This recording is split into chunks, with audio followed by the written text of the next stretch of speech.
What's going on, guys? This is Kleerfyre here with HnK Video Game Experience. With me, as always, is HolliwoodKole. We're changing up a little again on you. So today in this podcast, we're gonna throw down a review of Castlevania IV.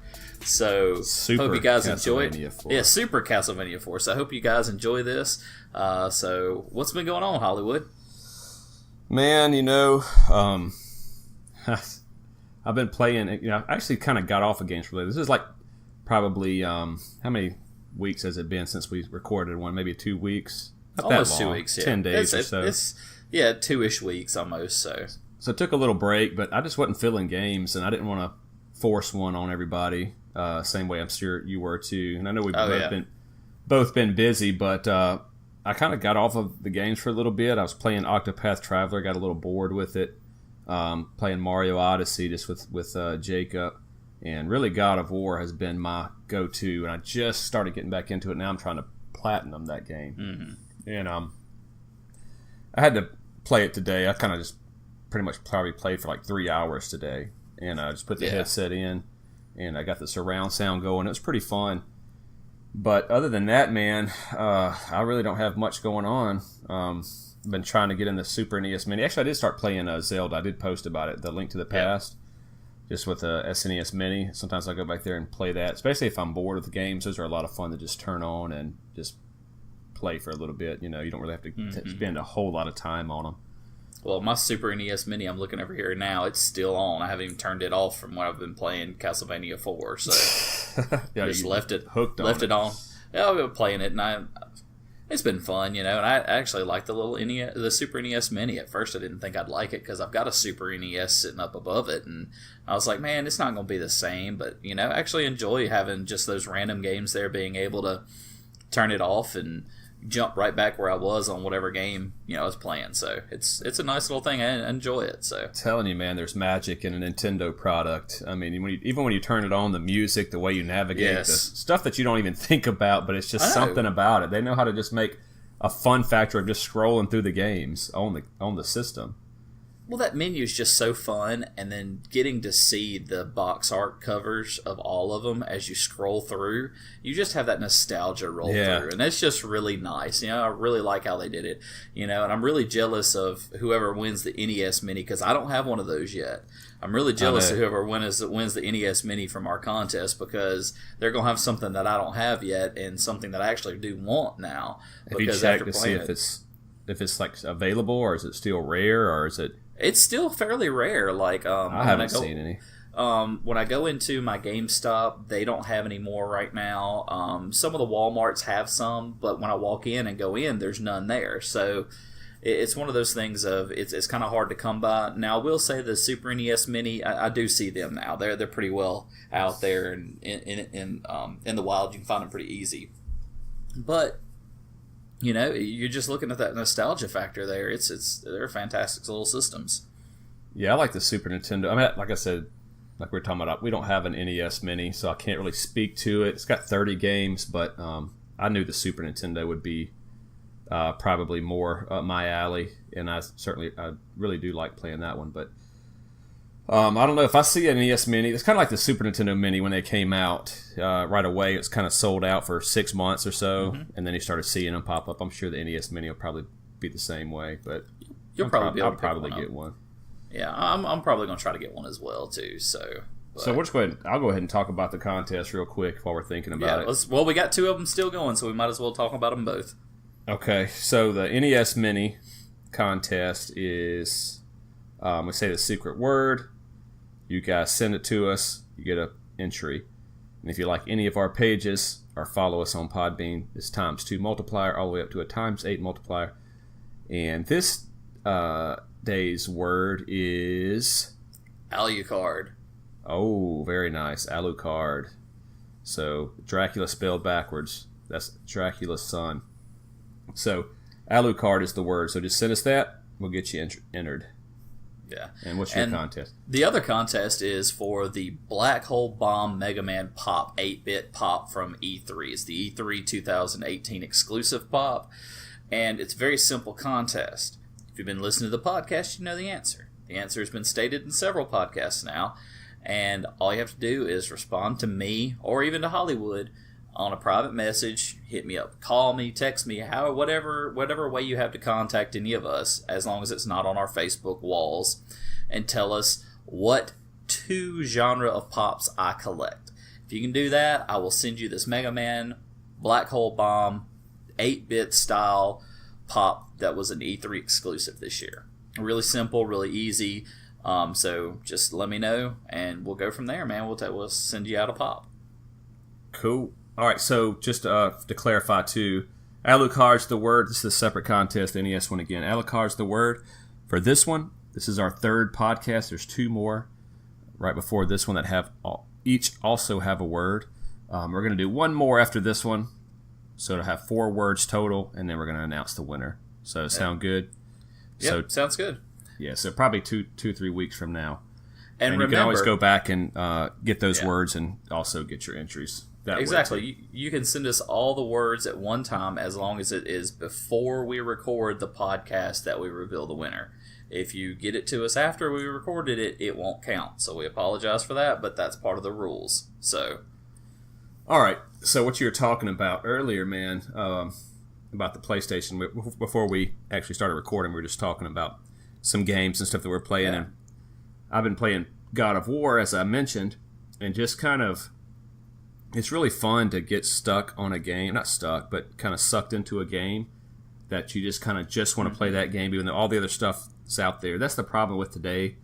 As far as the video games go, there's always a great blockbuster title ready to release in the next week or two, and or updates to other ones like the Monster Hunter or whatever. So it's kind of tough to stick to a game, or at least it is for me. And so it's great to have one like God of War that I really want to try to platinum the game. But anyway, PlayStation, I have to delete multiple games. I even tweeted about it the other day. Like, the game will say 18 gigs to download. I'll have 26 free, and then it'll be like, not enough space. And it depends on I don't know why it does that. I know people say you need to have double space and all this, but just random games, it has to have enough. I don't know why it has to have all that disk space for, but I don't have enough, man. I just got 500 gigs because I got the Destiny version, PS4, and so there's a new one coming out. You were telling me about some kind of limited edition with 2 terabytes. So it's the new PlayStation 4 Pro that they're going to come out with, and it's a limited edition. They're coming out with, because they have recently broke the mild marker. Well, they've actually well past that, but it's a celebration of PlayStation over time, from PlayStation 1 to now, selling over 500 million PlayStations. Whether it's PlayStation 1, 2, 3, 4, whatever, they've sold over 500 million copies. So they're selling this limited edition translucent blue PS4 Pro. It comes with the PS4 Pro. It comes with a controller that is also translucent blue, and it also comes with the PlayStation camera that you can get for it as well.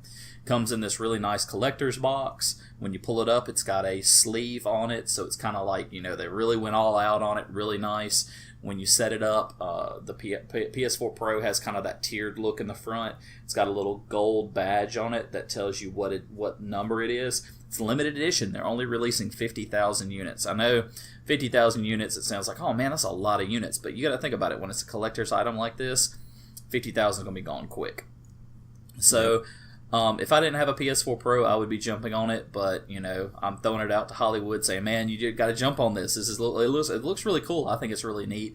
And, to commemorate PS4, and the PlayStation as a whole, for 500 million units, they're putting this out. So really nice thing. And by the way, it has a 2 terabyte hard drive in it. It's got the biggest hard drive installed since the inception of the PS4 and PS4 Pro. Pros only come up to a terabyte. This one is going to break the mold and come with 2 terabytes. So very much well worth it. I think the price right now they're going to say is about $500. So it's about average price of a PS4 Pro, because I think they're are they $399 or $499 for the Pros? I can't remember. I can't remember either. I think it's $3.99 now. I don't know. But $100 more for another terabyte, that's worth it. You're going to pay that much to switch out the drive in it anyway if you ever do switch out a drive. So might as well go ahead and get 2 terabytes out of it that's already factory formatted by PlayStation, and it'd be great for you. So if you don't have one yet, definitely check that out. I think August 24th is the drop date on it, if not mistaken. And really cool looking device. I mean, I love PlayStation a lot. I'm a Sony fan, so definitely go check it out if you can. Here's my problem with it, like we talked about. I guarantee you, once it's sold out, you could probably put it on eBay and get at least $1,500 for it. So you can make $1,000 for all you collectors or resellers out there. I don't like resellers, just the fact to buy it and then to resell it to pretend, especially when it's a limited thing like that. That's what everybody was doing with the NES Mini and all this kind of stuff. But so I kind of gave you guys a bone there if you are a reseller. But I didn't mean it that way. I meant the point I'm getting at is that when I buy it, or if I buy it, I don't want to leave it in the box, But if it's already worth that, you just don't want to get it out and play with it. It's definitely kind of hard to I want to take it out and have one to play with. I definitely need a Pro just for the terabyte or whatever. And I know this PS5 been announced yet, or we're expecting a couple years that it'll be out, or. The rumors are flying around, and right now the rumors are sitting at 2020, 2021, somewhere in that time frame. Basically still sitting around the same time frame as what the Xbox, the next Xbox would be. So that's so funny. They're like, we're never going to have a 10-year gaming cycle again. So, okay, well, we'll have an 8-year. It's still a long time. Yeah. So it used to be like 4 years, 4 or 5 years. And then, Xbox 360, PlayStation 3 was 10 years, which is a long time. It was a lot of fun. And so 8 years is still I think that's a good halfway point. You want to get your money's worth out of these consoles, Well, I mean, you look at it, you spend $400 or $500 on a console, and it lasts you 8 years. That's a pretty good value ratio, in my opinion, because if you look at the PC gaming world, you don't have gaming systems last that long. You squeeze 3 years max out of it, and you're spending that much more, or even more, to get the next big thing. I mean, graphics cards themselves, to get mid-level graphics card, you're spending $300 to $400 on just the graphics card alone. So, I mean, I think it's a greater value. You definitely have more fun factor, in my opinion, from a console than PC. You definitely have, to me, I feel like you have more gamers when you have console. But, I mean, once again, I'm a console gamer, not a PC gamer, so I can't really too much delve into that because I know World of Warcraft, massive game, and it's nothing but PC based, and I know that Fortnite is very much on the PC as well. So just curious, why didn't you get into PC? Well, it was more for the fact that I just never fell for it. I did play PC games. I actually played a lot of PC games back in the day, before they were online games. But when it started doing that and started going more online, I had like gamers like you that were playing on a console, and I went to that, with the exception of like EverQuest. So it was a fun game, but it never captured me, and it never pulled me in. And the biggest issue I had with EverQuest was the $15 a month subscription fee. I was a broke college student, high school student. Parents said, I ain't giving you $15 a month for that. So it was just like, well, do I spend my money on that, or do I spend my money on going to watch movies with my friends and getting me a case of beer for the weekend? I mean, it was like I had the different priorities. So it was just like, okay, I've got my Nintendo 64 at the time, my PlayStation 1 at the time. I got those, so why would I need to play on PC as well? So it was just one of those things where, based on money, based on timing, it never fit in my life, and I never just really got into it at that point. Earlier on, yes, but once it went to more online gamings, it just didn't fit my cycle. I suppose that, I'm kind of thinking about it as you're talking to. I suppose the price point kind of got me too, because I know I used to go over to Dre's house and play these click and point, King's Quest, Police Quest, the Star Trek game. It was so much fun. And the graphics were awesome, back then, because that was, top notch. Mm-hmm. And the PC has always been on the cutting edge of the latest graphical technology.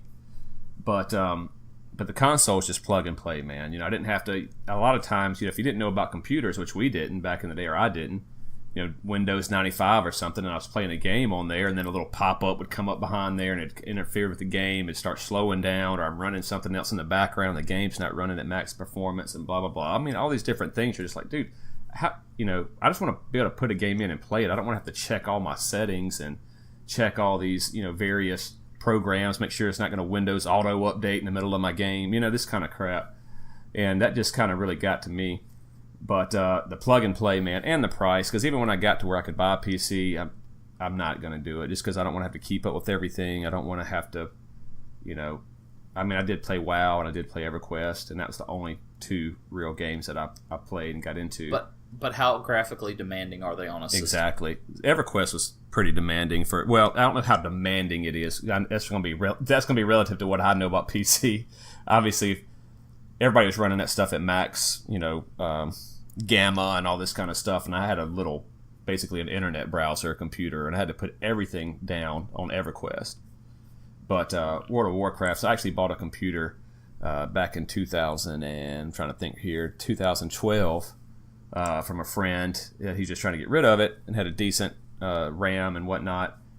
Nothing special on a video card, and plugged up WoW and installed that and played it just full up, man. So it's not demanding at all.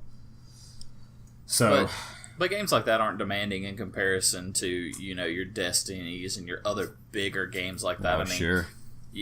So to me, like, those aren't as bad, but when you're looking for me for the price point thing was like, I gotta pay a monthly fee to do this. Now, of course, I'm saying this, and I pay my yearly subscription to PlayStation Network to play it, but in the terms of things, that's half the cost of what it would cost me to play one game, and I can play multiple games. So it's a value over cost there. Yeah.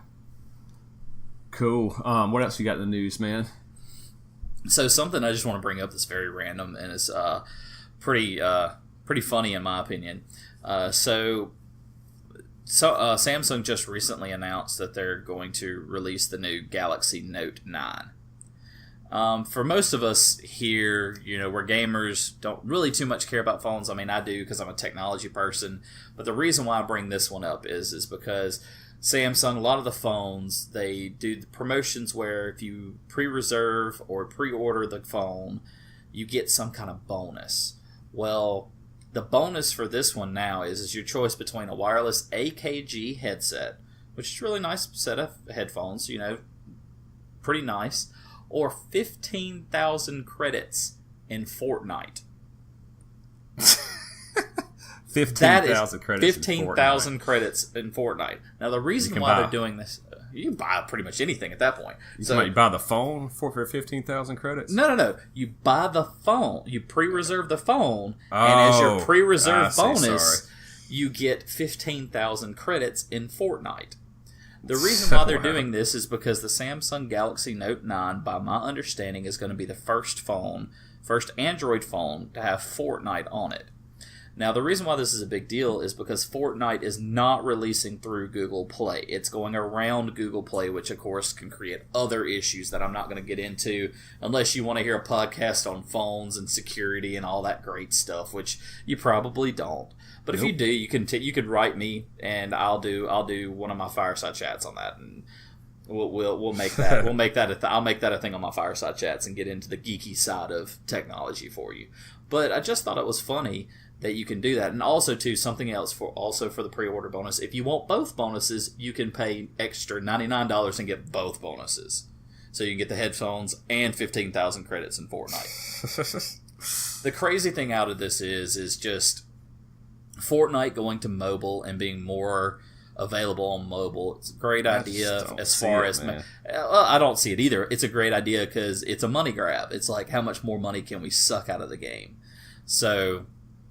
But I'm not a big Fortnite player. I don't play it. I downloaded it. I played 4 matches, and then I deleted it off my PlayStation 4. It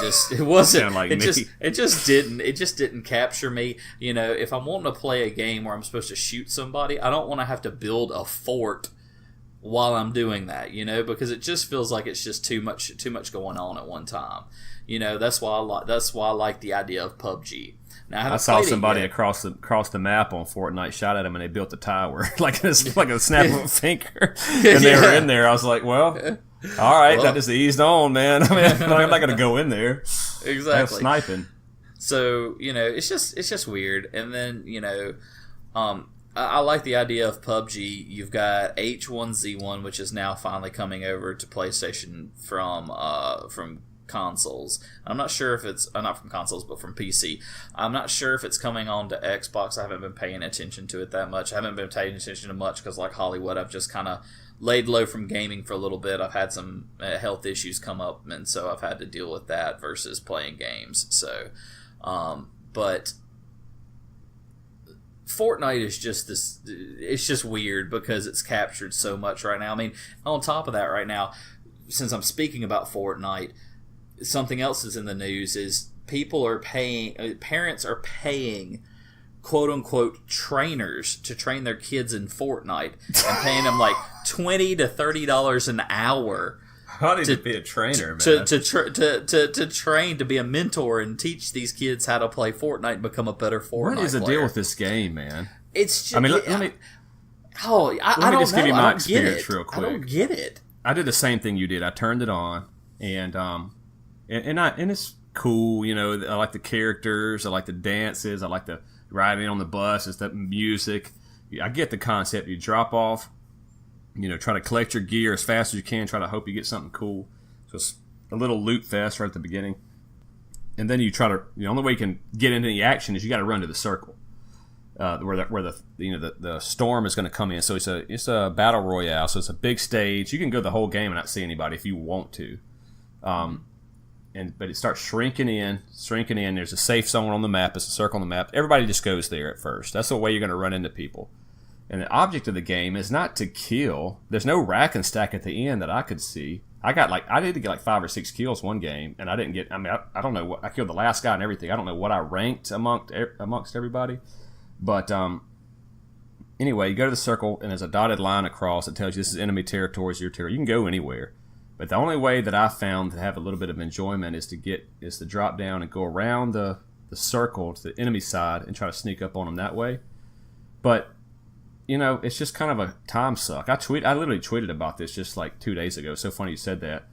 I said it's just a little time suck because, it's an okay game. I mean, it's not that the game is not like bad at all. The game is actually really good. The shooters, as far as the shooting mechanics and the jumping, even the building, I get it. People get real good at it. That's another part of the game you have to learn, just like your aim and all that fast twitch stuff. And so it's a good game. It's well put together. But I guess I'm just over shooters at this point, man. I mean, Call of Duty's coming out. But here's my prediction. Is all I wanted to get at. All of this to say, I think that the Battle Royale is a fad, man. I think it's going to come out in a few games. The Battle Royale, that's the next thing. And as soon as SOCOM 3 comes out, it better not have any Battle Royale. It better be 8-on-8, permadeath to the rounds over, best of 7 rounds. First one to 7 rounds win. It'd be awesome. Better go back to old school. If it goes back to old school, if it goes back to the way SOCOM 1 and 2 were, man, that's going to be so awesome. It'll be so fantastic because one headshot kills you. Exactly. You don't have like, I can get 3 headshots on you and you don't fall over. I mean, there's no shield and none of that. Exactly. You get shot, you die. Mm-hmm. You get shot and you lose health. It doesn't come back. Right. That's the thing. I mean, it's because I remember so many times playing the game, running around with whatever I still can't remember the name of the machine gun pistol that I used. It's the Model 18. Is it the Model 18? Yeah.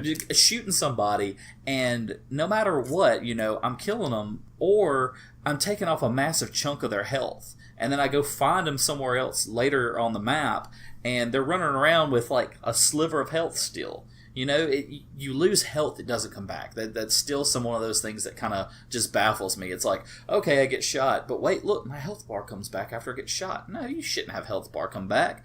You shouldn't even have health kits to heal you. You lose your health, you die. It's just one of those things. On SOCOM, a little pistol that I don't even know if you could kill anybody for shooting them in the body with it. It took so long, or it's just it just takes a long. I've never seen anybody kill anybody with shot in the body. But even that gun, one headshot, boop, you're dead. Bullet was a master of that headshot with that pistol. Yes, and that's something that was great about that. And that was something that was fun about shooters then was one headshot, you're dead. Couple body shots, you're dead. You lose some health, it's not coming back until the match starts anew. And, you have the 7 rounds to find out who wins, the best of 7. I loved it. It was so much fun doing it like that. And here's the thing about it, and I don't want to get too much deep into SOCOM, but I know, you can keep going, but I'm going to say this. Always. Stop it. But the one thing I liked about SOCOM is that if you die, you're talking to all the dead guys or whatever, but you're watching your team try to win. Mm-hmm. You want your team to win. It helps your rank and all this kind of stuff. It's better to win.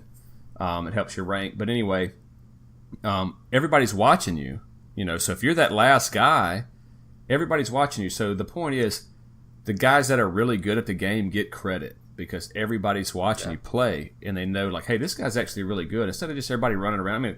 I don't know how good the guy is that gets 17-3 on Call of Duty. The next match, I don't watch him. If he keeps winning and getting MVP or whatever, but you don't watch his strategy. You don't watch any of that. Exactly. You can get 17-3 and you do nothing but camping.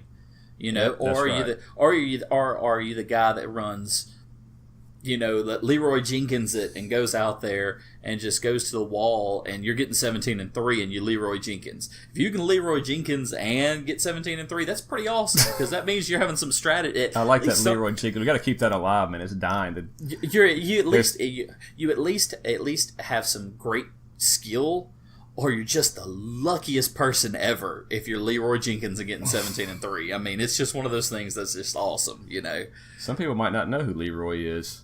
No, you probably have a lot that don't. So just look it up, Leroy Jenkins, in case you don't know. You got to. And oh my gosh, yeah, I just could go forever about SOCOM. And one of my favorite things about SOCOM was the death lobby that basically just went away. I forgot where it went away at, but getting to sit there and like Hollywood said, watch your other teammates that are still alive play, and you're talking to all the dead. Whether it's on your team or not, it's everybody in that lobby, and you could talk to both your team and their team. No, I thought it was just your team. Was it just your team? Oh, in the lobby. No, in the lobby, yeah. In the lobby, you can talk to everybody. But that's right. In the lobby, in the death lobby, it's just your team. But still, it was great because you're sitting there chatting with everybody and watching this guy play, and they have no idea what you're saying about him. And then when they die or when the game's over and they won, it's like all of a sudden their speakers come in to the lobby, everybody's together, and it's like, oh my god, it was so, So it was awesome because you felt rewarded by that, even if you died, because it was like everybody's watching you, you have that, and it's that added pressure too that made it fun. And they did have a respawn mode, just like Call of Duty, that nobody played really. No serious gamer played it, or a serious SOCOM player played it, and probably just because it lagged so bad. But whatever. It was terribly laggy. I didn't like it. So anyway, man, you got anything else, or you want to go ahead and get in this Castlevania? I said let's get in this Castlevania. There's not, like I said, I haven't been paying attention much to the news. If there's something in the news that y'all have heard about it, let us know and we'll bring it up. We like to hear from y'all. I've enjoyed posting. I know lately you've seen a lot of Sonic stuff, but for some reason all my Sonic stuff has all of a sudden come up from out of nowhere, and so I've been posting all my funny Sonic little stuff. So hope you enjoy that. Once again, I'm a big, that's my retro geek out is Sega. So I was looking down while you were talking to me one time and showed me on my phone. I was replying to somebody's little tweet or whatever, but I've been kind of on Twitter lately. And there was something I know. Actually, no. It's pretty funny. It's Hollywood on fun. Social media, better watch out. Yeah, I'm not going to get into the big part of it, but Twitter's kind of fun. I like Twitter. You get more response on Instagram, of course, but Twitter's got its own little community. Like they're already kind of doing their thing, They have their little clicks. Yeah, but it's fun to kind of comment on stuff and. But I saw a news story on there that I was trying to find. I was going to bring it up, but I can't find it anyway. But that's what I was looking at. But anyway, if you go to HolliwoodKole for Twitter, if you guys want to follow me, it'll be on a link there. But it's a lot of fun. I just try to make it so where I'm genuinely trying to just enjoy having fun and not try to like tweet for followers and all this kind of stuff. That's what everybody does. He's just trying to stir the pot. Don't let him tell you stories. No. But this guy, we're talking about SOCOM. That's what brought it up. This guy named Jester hit me up. And he's got, and I looked at him, he's got like 15,000 followers. And I said, we had a guy named Jester in our clan. That's what I was going to say, yeah. I was sitting there thinking, I was like, is this the same Jester? Yeah, I asked him, is this the same one? And he's like, yeah, that's me. I'm like, all right, cool. We'll go back on there. Like the next day, he stopped following me. And I'm like, dude, don't follow to follow crap, you know. And my wife's so sick of it. Why are you talking about Twitter all the time? Every time I bring it up, hey, let me show you something I saw on Twitter. It's like, God, get off of Twitter. You know, who cares? And it's just fun. I think it's some funny stuff. But man, that kind of, I was hoping, and maybe it is the real Jester. And he just, I don't know. I checked his stream or his Twitch, and he was playing some building game or something on the computer. I was like, I don't even know what you're doing. So I got off. But he plays H-Hour. And here I am giving him a plug after his follow to follow. But it's H-Hour though, and it's SOCOM. Find it. Find H-Hour. Find SOCOM on every social network. Like it, love it, live it, because that's where we're going, man. That'd be awesome if that thing comes back out. I mean, that's all I'll need. As far as game goes. Yeah, y'all will be sick and tired of hearing us talk about that, because we will just be talking about our antics and all the crazy stuff that we do on there. Because if SOCOM comes back the way it was when they dropped the new SOCOM, like I said, I think it's coming out next year. But if they drop the new SOCOM and it's anything like the old SOCOM, you will hear some crazy stories. Because I mean, that was some fun stuff. I'm going to get Revelation 6:17, the old school Halo killer, on there. And he'll be on there to talk about it, I'm sure.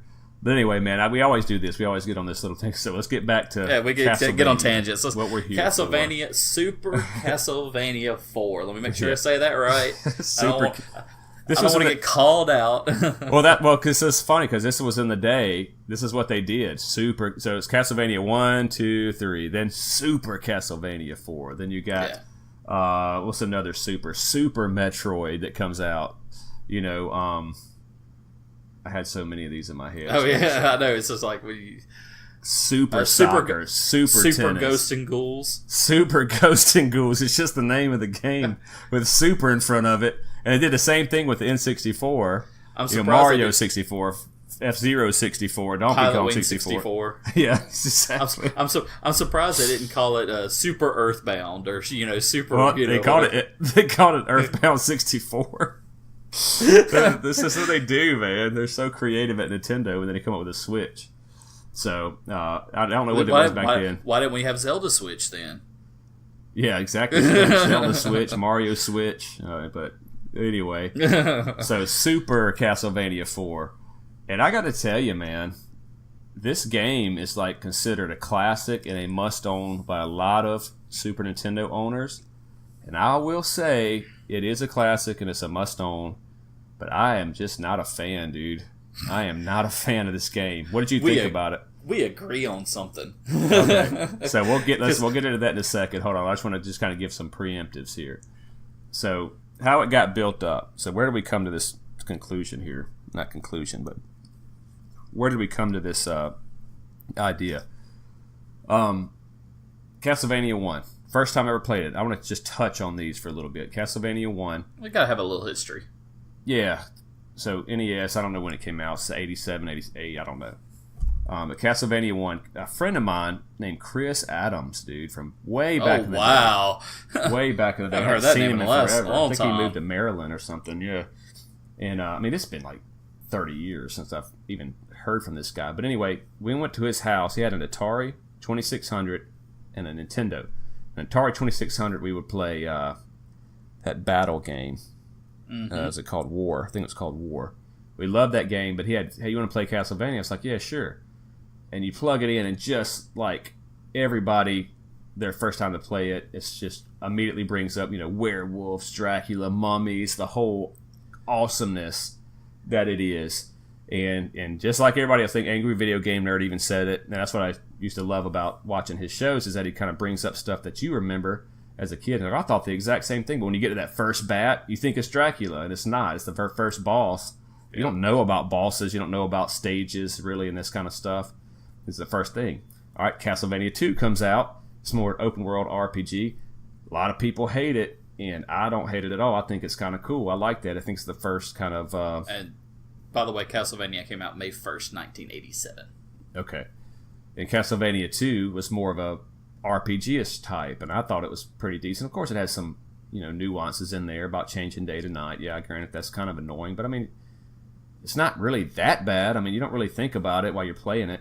I actually enjoy that one. Then Castlevania 3 was the first one that I owned, and that's one where you get different characters. You can play through it a million different ways because you can pick different paths, play through it. You get Simon Belmont, or no, it's not Simon Belmont. All of them have a different. They're all the Belmont family, the Belmont clan. Castlevania 2 was called Simon's Quest. Yeah, he's the only one that's Simon.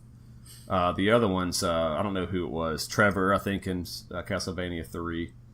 But it's all the Belmont family. I don't know who you are in Super Castlevania 4 either, but one of the Belmonts. But anyway, you're one of the Belmonts, and then you make friends. You can change them on the fly in Castlevania 3. It's so much fun. That's the one that first one that I got on when I was a kid, and I loved it. I never owned Castlevania 4, Super Castlevania 4. Neither did I.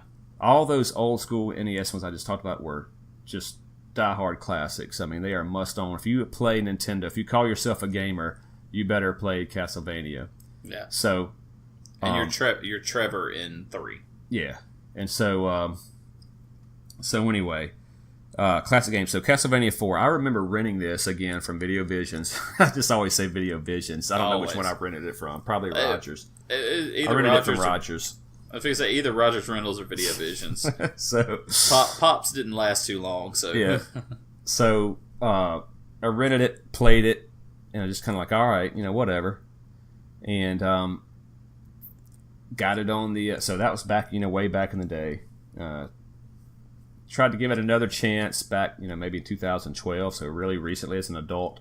Got it on the Virtual Console for $5 or whatever. Same thing, man. Just played a little bit, just couldn't get into it. So then, I got it on the SNES Mini, played it. SNES Mini has a save state, and I got pretty far. I mean, because I can save state it and then go back and play if I die. Just to try to see what the game's all about. And yeah, it was enjoyable. I mean, I'll say it was enjoyable. But tried to play it again for this review, man. Got to like level 3 or something, and I was just like, man, I am not feeling this game at all. I got to about 6. That's where I got it, was to 6, and I just was like, and it was such a push to get there, and it was just like, and I was like, all right, I'm done. I'm walking away. I'm done. Well, a lot of people will say that if you try to blast through it, that it's, you got to kind of take your time and all this, and the difficulty. And the difficulty was fair. I didn't really think it was. I mean, it's a difficult game, but not any more difficult than anything else. And I think what does it for me, man. So let me just explain the game a little bit. So I don't really like the graphics of the game. And I know it's a 16-bit era, but even then, like, Simon's bigger than normal. Yeah. He's used to being, taking up a certain amount of the screen. He's super big. I do love the omnidirectional whip, pretty much. Probably not the right word, but you can whip in like 8 different directions, diagonal, and you got a lot more control of Simon, which I love that part of the game. The controls are great for that. You still got the jump back when you get hit. You still got the settings, the setting of the Castlevania universe with Dracula and all that. But all those things I just explained about playing it as a kid. Yeah, I could remember 2 bosses when I was thinking back. And one of them is the one, probably because it's burned in my brain, that was in like Nintendo Power back in the day, that big old rock man that you keep hitting. He turns into smaller and smaller and smaller ones. He keeps splitting in 2 every time. And then, of course, the very first guy that's just like a skeleton riding on a skeleton dog or whatever. Mm-hmm. And so I went back to watch some of the playthroughs, and then I started remembering some of the bosses, like the couple, the dancing ghost. That was a real difficult one. But man, I don't know what it is. I just can't get into it. But I think it's the music, really, personally, because I don't think people say the music's good. I don't think it's good compared to the old school Castlevanias. Wow, it is not that good. I agree to that. So my biggest issue is actually what you like the most is the controls. I actually felt the controls were a bit clunky. Well, you're a Sonic player, though. I know, I'm a Sonic player. So you were born not knowing what real controls were. Hey, don't play dirty. I'm giving you a hard time, man. We've already explained this before. I didn't like the controls in it. It's like when I go to jump, so it jumps decent and everything like that. But it's like I just felt like had slow response time to a lot of my controls. Like when I would go on to do the whip, where you can actually, like, if you throw your whip and you hold down your whip button, you can now start flailing your whip around. Yeah. And you can actually use that to defend shots that are coming in at you. And I was just like, when I would do it, I felt like it had a delay to it. I felt like it had I know what you're lag to talking it. about. I did that too when I first started playing it. I'm like, why do you? I was like, why do you have that much lag to it? You're a wired controller. You shouldn't have that much lag. And so it just kind of felt like there was a little bit of clunkiness to it in that form. I guess. So what you're talking about, the whip, real quick, that's just going to be 2 seconds, man. I'll let you get back to it. But what happened to me with that, when you push the Y and he whips, is this what you're talking about? When I push the Y and he whips, sometimes it'd be dangling out there. And you're like, dude, and it's not doing the damage that I need it to do. I need it to be more responsive than that, but I would hold it down for a second. Anyway, that's what messed me up when I first started playing it, but I kind of got used to it and started getting it right there. Yeah. Well, it feels like it's dangling. It feels like it's just a loose limb out there just flailing around. Like, what am I going to do with this? I did like the fact that you do have you can throw the whip in the angles and things like that. That was nice and all of that. But it's just like, okay, there's not really. It wasn't, to me, it was just clunky. I just didn't like the feel of it.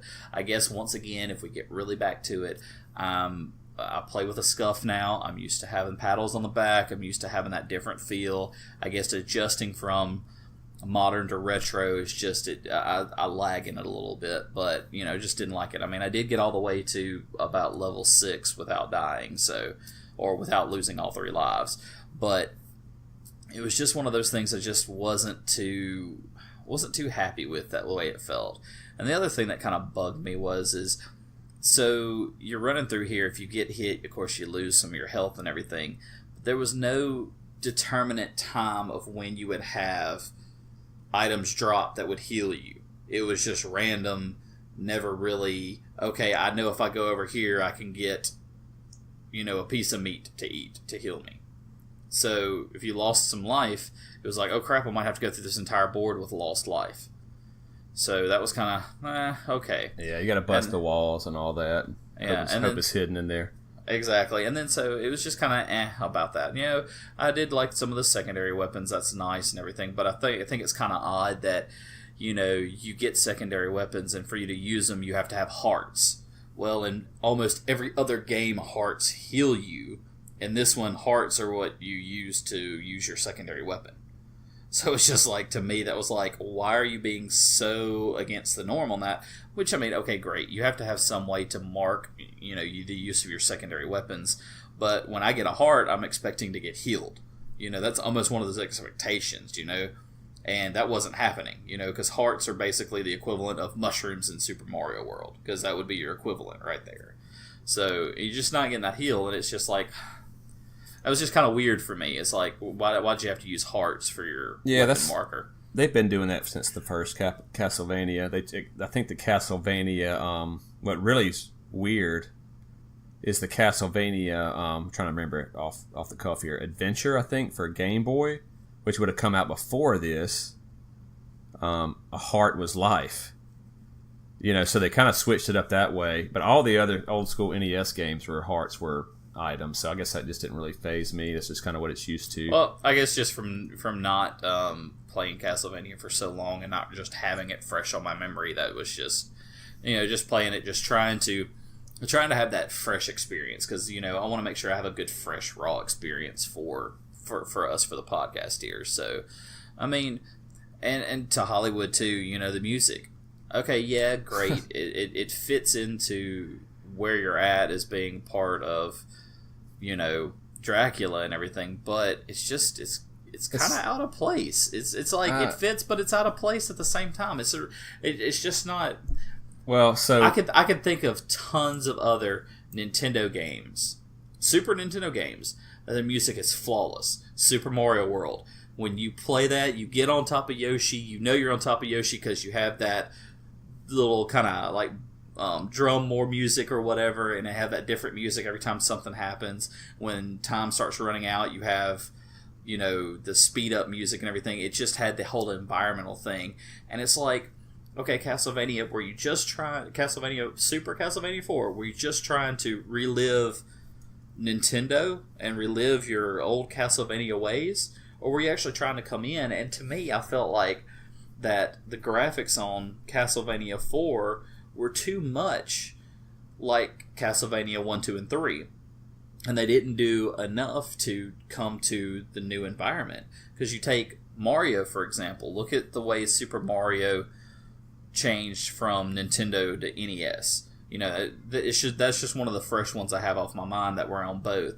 And look at how they changed. Look at it, Zelda. You know, look at it went from the, you know, even though they were both top-down map style games, look at the graphics change. Yeah, just the jump. Yeah, that's a good point. That's the kind of that's kind of my point. You look at the music from Zelda from Nintendo to Super Nintendo. What happened to Castlevania on that? You know.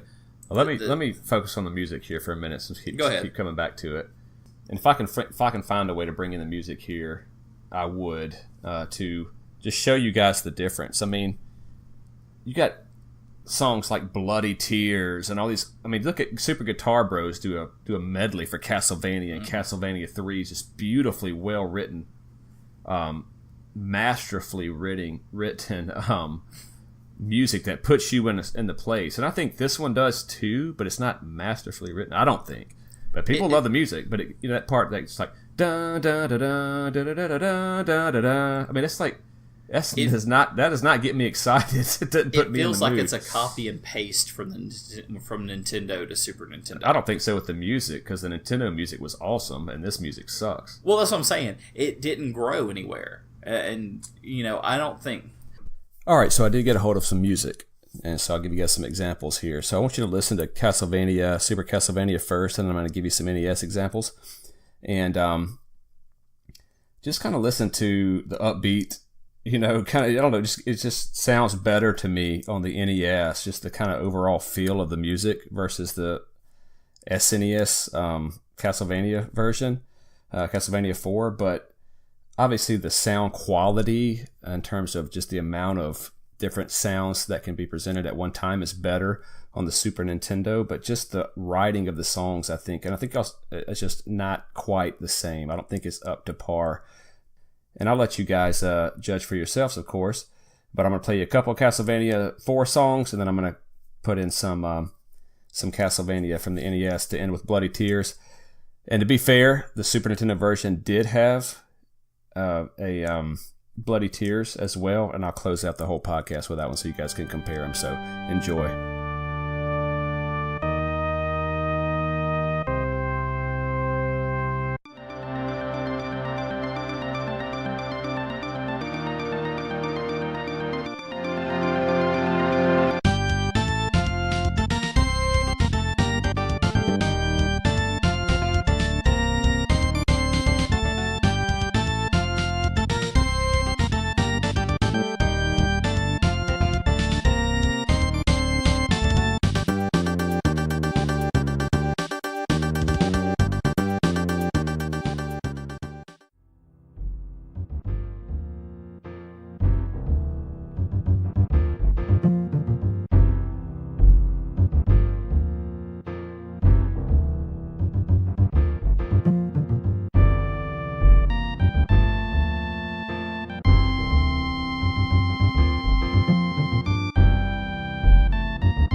okay, I think the music sucks, but I don't think that it did any improvements. Like, I think it stayed flat. Cause, I agree with you that it didn't improve as much as the other games. Because look at what Nintendo did. For 3 games, it made classic music that just fit it and everything.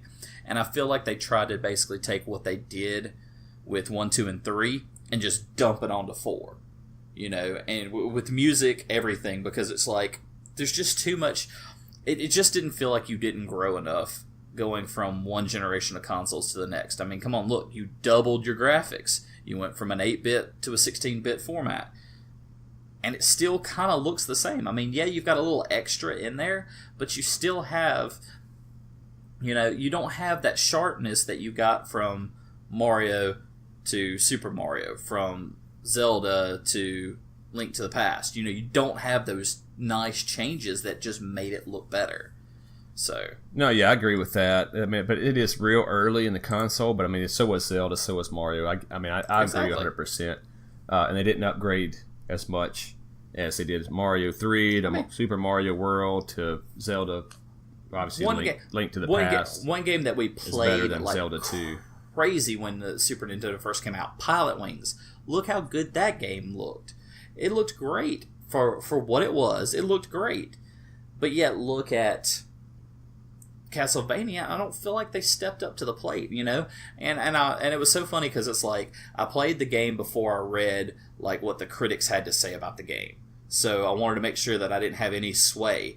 And so I play the game and then I look and read and I'm like, whoa, this is like considered one of the best, and it's arguably one of the best games of all time. I'm like, dude, what kind of stuff were you smoking when you wrote this article? Because it's like, I can see where it can be a fun game, but when I play through it, I can definitely not see myself coming back to play this game.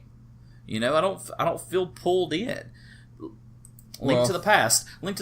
I could go play it 100 times because, I mean, heck, how many times did we spend hours just picking up pots trying to find things? Picking up chickens to throw chickens just for the heck of it because we thought it was hilarious.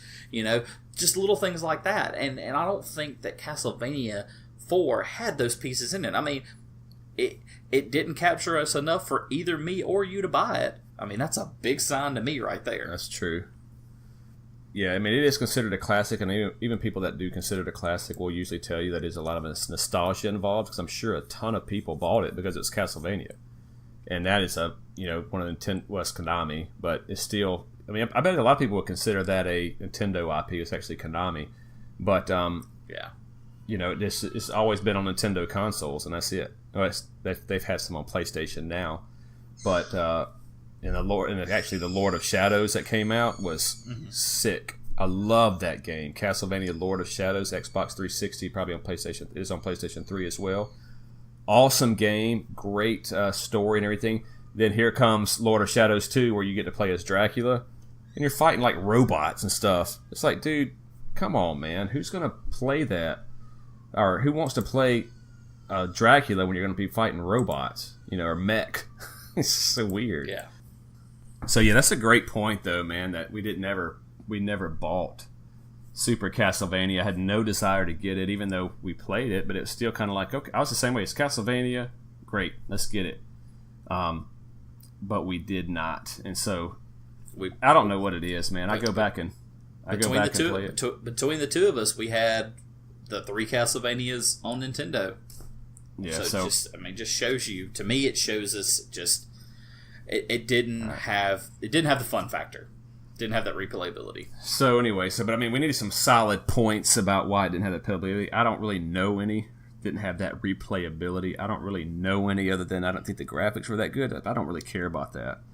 There's a lot of great games without graphics. What was there to go back and find?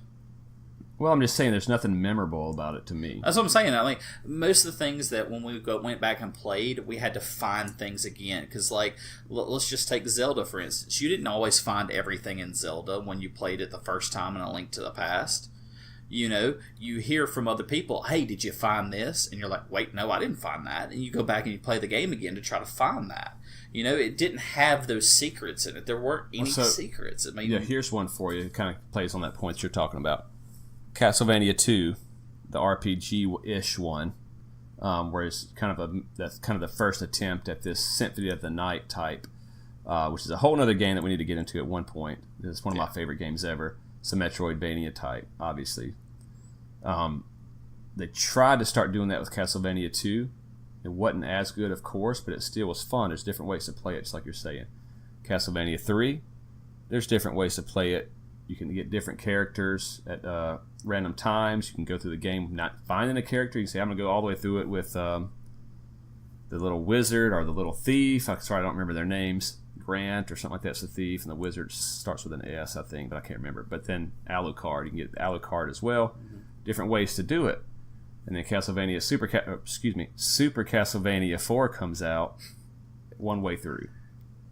Mm-hmm. So, yep. I mean, that's could be, but I mean, yeah. Whatever reason, I remember just the thing that stuck with me with the music is that I think I was on. So the levels are 1-1, 1-2, 1-3. I think I was on 1-3, and at some point I was kind of stopped what I was doing. It's like a jazz flute busted in on the music. Yeah, I know exactly what it's you're just talking about. What is this jazz flute? This does not really fit. I'm in a cave and you're going to play me jazz? Yeah, it's like some jazz flute in there.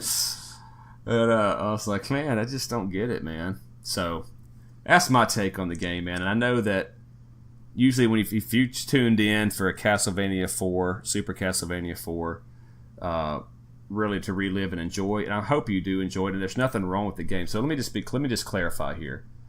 I do think it's a classic game. I do think it is a must own for a Super Nintendo owner. There's a reason it's on the Nintendo. Well, there's a reason there's on the SNES Mini. Yeah, and I don't know. I don't think I own it or not. I don't know. It's worth so on eBay. It goes for a little over $30 right now, a loose copy. So it's in demand. And a lot of people enjoy this game. A ton of people enjoy this game. I don't see anything wrong with it as far as a game perspective. I'm not going to hate on it or anything like that. I'm just trying to say that I didn't feel that game, and I got to be honest with this review. I don't want to get on here and just start blowing up a good game because I expect everybody's going to like it. I got to be honest.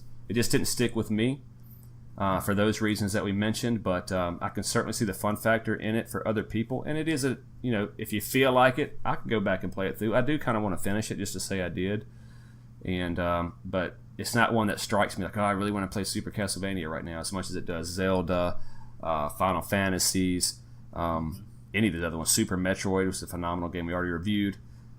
So that's just my take on it, man. It sounds like you had a kind of similar one. I'm kind of the same way because it's just, what is there to draw me in?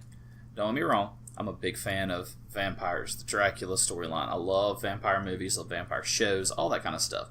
But it just didn't suck me in. It just didn't have anything that captivated me to say, hey, this storyline is amazing, let's play it again. Or, hey, there's some secrets that we need to find, let's play it again. And I hate to say this. I really hate to say this. In Hollywood, you're going to smack me across the screen for this. Destiny pulls me in more than this game would pull me in. It's just... You didn't say Destiny 2, so we're okay.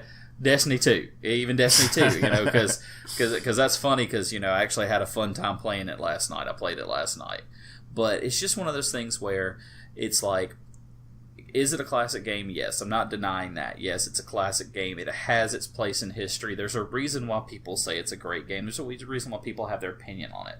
But we also have our opinion too. And our opinion is it doesn't fit our fun factor. What's going to make us come back and play it?